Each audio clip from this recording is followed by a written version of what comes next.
তেজদাস কাঠি কলেজের বিজ্ঞান বিভাগের একাদশ দ্বাদশ শ্রেণীর প্রিয় শিক্ষার্থীবৃন্দ, সবাইকে আন্তরিক ধন্যবাদ।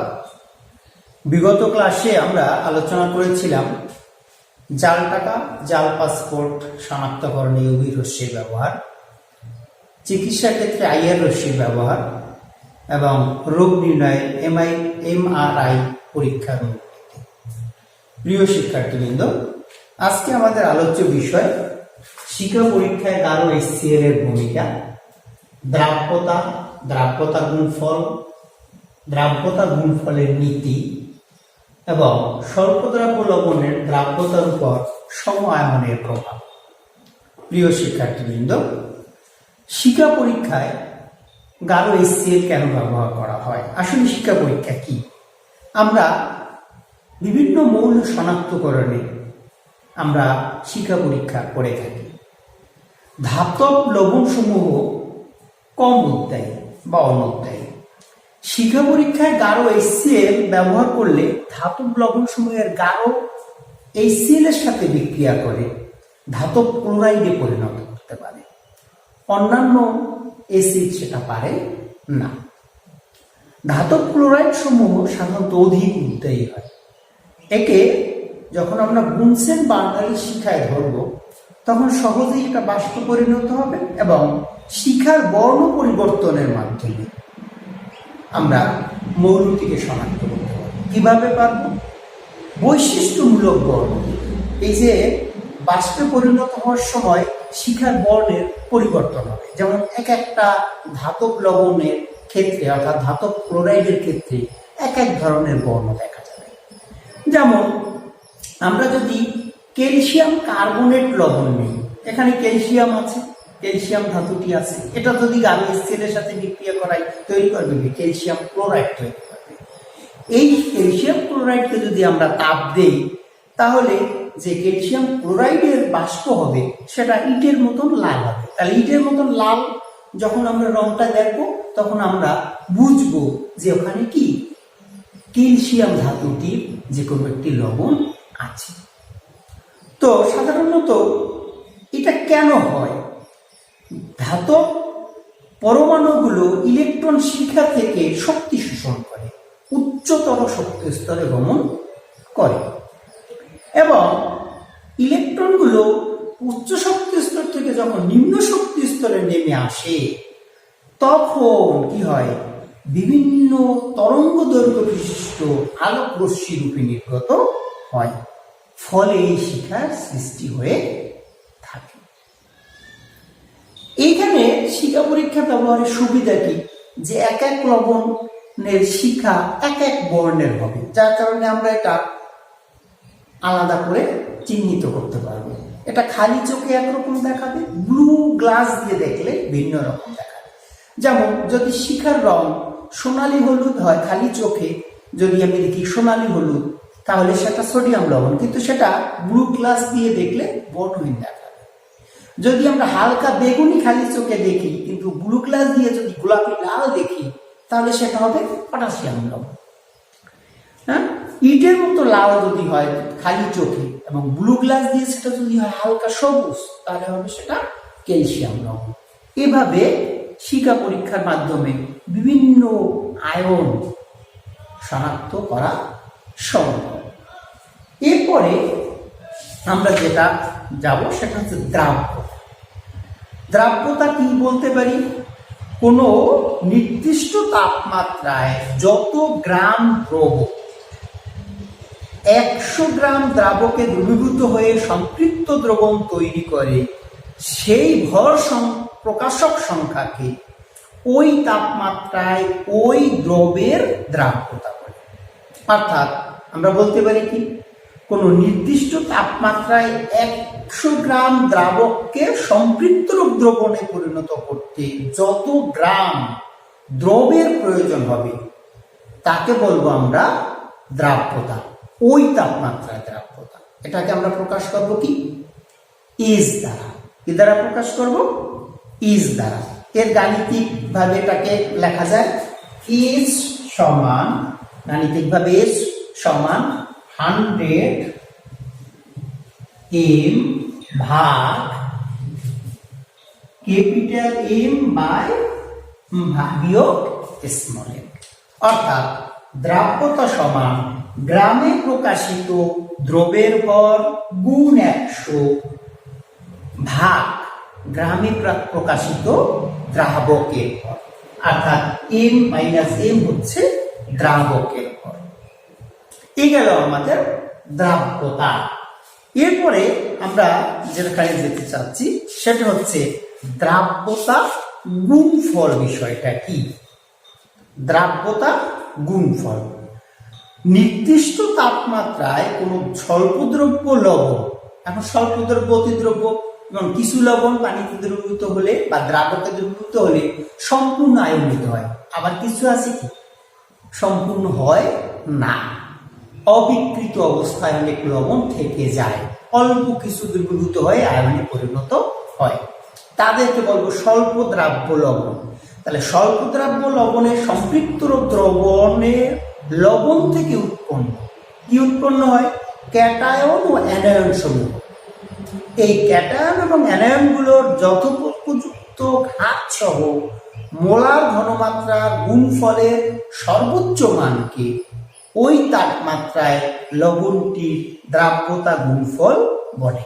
আমরা আবার একটু বলি, নির্দিষ্ট তাপমাত্রায় কোনো স্বল্পদ্রাব্য লবণের সম্পৃক্ত দ্রবণে লবণ থেকে উৎপন্ন ক্যাটায়ন ও অ্যানায়নগুলোর যথোপযুক্ত ঘাত সহ মোলার ঘনমাত্রার গুণফলের সর্বোচ্চ মানকে ওই তাপমাত্রায় লবণটির দ্রাব্যতা গুণফল বলে।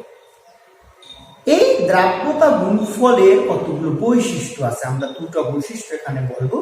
বৈশিষ্ট্যগুলো কি? এক, নির্দিষ্ট উষ্ণতায় কোনো স্বল্পদ্রাব্য লবণের দ্রাব্যতা গুণফলের মান সর্বদা ধ্রুবক, উষ্ণতার পরিবর্তনে দ্রাব্যতা গুণফলের মান পরিবর্তন হয়। দুই, স্থির তাপমাত্রায় স্বল্পদ্রাব্য লবণের সম্পৃক্ত দ্রবণে লবণ থেকে উৎপন্ন আয়নগুলোর ঘনমাত্রার পরিবর্তন করলে দ্রাব্যতা গুণফল অপরিবর্তিত থাকে। এমনকি দ্রবণে অন্য কোনো আয়ন উপস্থিত থাকলেও যৌগটির দ্রাব্যতার গুণফলের কোনো পরিবর্তন ঘটে না। এরপরে আমরা যেখানে যেতে চাচ্ছি সেটা হচ্ছে দ্রাব্যতা গুণফলের নীতিটা কি। একটি নির্দিষ্ট তাপমাত্রায় কোনো লবণের দ্রবণে লবণটি দ্রবীভূত হবে না অধক্ষিপ্ত হবে, অর্থাৎ লবণ দ্রবীভূত হতে পারে, অধক্ষিপ্ত হতে পারে, তা নির্ভর করবে কার উপরে? ওই তাপমাত্রায় লবণটির দ্রাব্যতা গুণফলের মানের উপরে। আমরা দ্রাব্যতা গুণফল দেখছি একটু আগে, এই দ্রাব্যতা গুণফলের মানের উপর নির্ভর করে লবণটি দ্রবীভূত হবে না অধক্ষিপ্ত হবে তা পাওয়া যায়। যদি একটি নির্দিষ্ট তাপমাত্রায় দ্রবণে উপস্থিত লবণটির সংগঠন ক্যাটায়ন ও অ্যানায়নের যথোপযুক্ত ঘাত সহ মোলার ঘনমাত্রার গুণফল ওই তাপমাত্রায় লবণটির দ্রাব্যতার গুণফল মান অপেক্ষা বেশি হয়, তবে লবণটি কি হবে? অধক্ষিপ্ত হবে। অপরদিকে ওই গুণফলের মান যদি লবণটির দ্রাব্যতা গুণফল অপেক্ষা কম হয় তবে লবণটি দ্রবীভূত হবে। এইটাই হচ্ছে দ্রাব্যতা গুণফল নামে পরিচিত। এখন এই দ্রাব্যতা গুণফল আসলে কোথায় প্রয়োগ করব? নির্দিষ্ট তাপমাত্রায় কোনো স্বল্পদ্রবণীয় লবণের দ্রাব্যতা গুণফলের মান জানা থাকলে ওই তাপমাত্রায় সম্পৃক্ত দ্রবণের লবণটির দ্রাব্যতা এবং উৎপন্ন আয়নসমূহের মোলার ঘনমাত্রা নির্ণয় করা যায়। তাহলে একটা কি প্রয়োগ আছে, দ্রাব্যতা গুণফলের একটা প্রয়োগ আছে। কি আছে? যে স্বল্প দ্রবণীয় লবণের দ্রাব্যতা গুণফলের মান জানা থাকে ওই তাপমাত্রায় সম্পৃক্ত দ্রবণের লবণটির দ্রাব্যতা এবং উৎপন্ন আয়নসমূহের মোলার ঘনমাত্রা নির্ণয় করা যায়। দুই, নির্দিষ্ট তাপমাত্রায় কোনো স্বল্প দ্রবণীয় লবণের দ্রাব্যতা গুণফলের মান জানা থাকলে ওই তাপমাত্রায় সম আয়নের উপস্থিতিতে লবণটির দ্রাব্যতার হ্রাস মানটা কি, কত তাপ নির্ণয় করা যাবে। তাহলে এখন সম আয়ন অর্থাৎ সম আয়নের উপস্থিত থাকলে, এখন এই জন্য আমরা স্বল্পদ্রাব্য লবণের তাপ লবণের দ্রাব্যতার উপরে সম আয়নের প্রভাব এটা নিয়ে আলোচনা করব। সম আয়ন বিষয়টা কি? সম আয়ন বলতে সমান আয়ন। সমান আয়ন মানে কি? অর্থাৎ মনে করো সোডিয়াম ক্লোরাইড, একটা লবণ আছে সোডিয়াম ক্লোরাইড, এখান থেকে কি কি বের হয়? Sodium chloride. এখান থেকে বের হয় সোডিয়াম আয়ন আর একটা ক্লোরাইড আয়ন। আমি এরপরে দিলাম এখানে কি পটাশিয়াম ক্লোরাইড, তাহলে এখান থেকে কি বের হবে? এখান থেকে বের হবে পটাশিয়াম আয়ন, ক্লোরাইড আয়ন। দেখো দুই জায়গা থেকে ক্লোরাইড আয়ন চলে গেছে। এই যে এটাকে বলে সম আয়ন, এটাকে বলে সম আয়ন। এখন আমরা বলতে পারি যে এই সম আয়নের প্রভাবটা কি আসলে? বলছে স্বল্পদ্রাব্য লবণ, আমরা আগেই বলছিলাম যে স্বল্পদ্রাব্য লবণটা কি হয়? পরিমাণে অল্প পরিমাণে আয়নিত হয়। স্বল্পদ্রাব্য লবণের জলীয় দ্রবণে সম আয়ন সম্পন্ন তীব্র তড়িৎ বিশ্লেষ্য যোগ করলে উক্ত লবণের দ্রাব্যতা হ্রাস পেয়ে যাবে। অর্থাৎ যদি দ্রাব্যতা আগে যা ছিল মনে করো 1 গ্রাম পার লিটার, তাহলে সেটা হ্রাস পেয়ে হয়তো 0.2 গ্রাম পার লিটার হয়ে যাবে। তো এর কারণ কি? সম আয়নের কারণে হয়।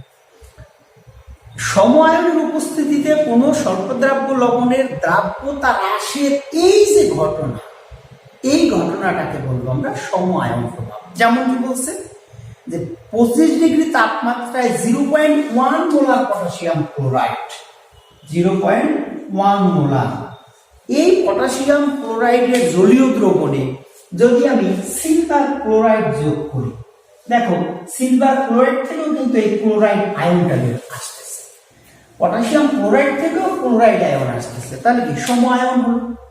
তাহলে 0.1 মোলার পটাশিয়াম ক্লোরাইড লবণের জলীয় দ্রবণে যদি সিলভার ক্লোরাইড দ্রবণ আমি যোগ করি, তাহলে কি হবে? বিশুদ্ধ পানিতে সিলভার ক্লোরাইডের দ্রাব্যতা অপেক্ষা কম হয়। আগে যেটা ছিল যতটুকু পটাশিয়াম ক্লোরাইড দ্রবীভূত হতো, সিলভার ক্লোরাইড দেওয়ার সাথে সাথে পটাশিয়াম ক্লোরাইডের দ্রাব্যতা আরো কমে যায়। কারণটা কি ছিল? এই যে সম আয়ন অর্থাৎ ক্লোরাইড আয়নটা সম আয়নের ফলে কি হয়েছে? দ্রাব্যতা গুণফল কমে গেছে, অর্থাৎ দ্রাব্যতার পরিমাণ কমে গেছে। এখন এই আয়নিক গুণফল এবং দ্রাব্যতা গুণফলের মধ্যে একটি সম্পর্ক আছে। আমরা একটু সম্পর্কটা যদি লিখি, কি সম্পর্ক? আমরা বলছিলাম যে কেএসপি সমান যদি হয় কে আইভি, অর্থাৎ সলিবিলিটি প্রোডাক্ট এবং আয়োনাইজেশন প্রোডাক্ট। আয়নিক গুণফল, দ্রাব্যতা গুণফল। দ্রাব্যতা গুণফল, কোন লবণের দ্রাব্যতা গুণফল এবং আয়নিক গুণফল যদি সমান হয়, তাহলে কি হবে? দ্রবণটি সম্পৃক্ত হবে, ফলে দ্রবণটি কি হবে? সম্পৃক্ত হবে। এই অবস্থা হলে হবে দ্রবণটি সম্পৃক্ত। এখন যদি কেএসপি টা যদি কি হয়, যদি কেআইপি টা বড় হয়, এটা হলে দ্রবণটি কি হবে?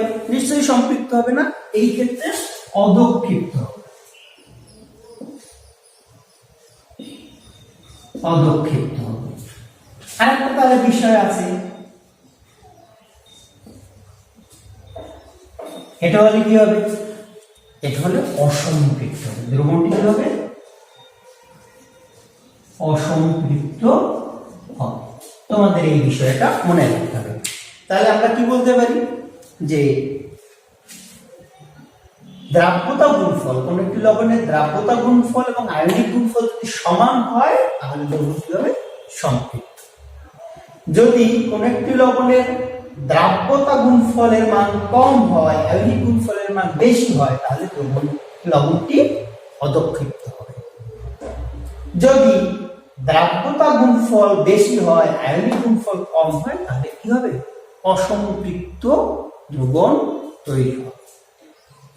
এই হচ্ছে অদক্ষেপণের কয়েকটি বিষয় এবং কয়েকটি মনে রাখার মতন সূত্র। এভাবে আমরা এই সূত্রগুলোর উপর নির্ভর করে আমরা কি কতগুলো অঙ্ক সামনে করতে পারবো। তো প্রিয় শিক্ষার্থী বন্ধু, তোমরা এই বিষয়টা মনে রাখবা। তাহলে কি করবো? অঙ্ক করার সময় কোনো একটি লবণ অদক্ষিপ্ত হবে কিনা, বা সম্পৃক্ত দ্রবণ তৈরি করবে কিনা, বা অদক্ষেপ হবে না বা হবে, এগুলো আমরা নির্ণয় করতে পারবো। তো প্রিয় শিক্ষার্থীবৃন্দ, বিষয়গুলো দেখো ভালো করে এবং আয়ত্ত করার চেষ্টা করো। তো আমাদের সবাইকে ধন্যবাদ জানাই।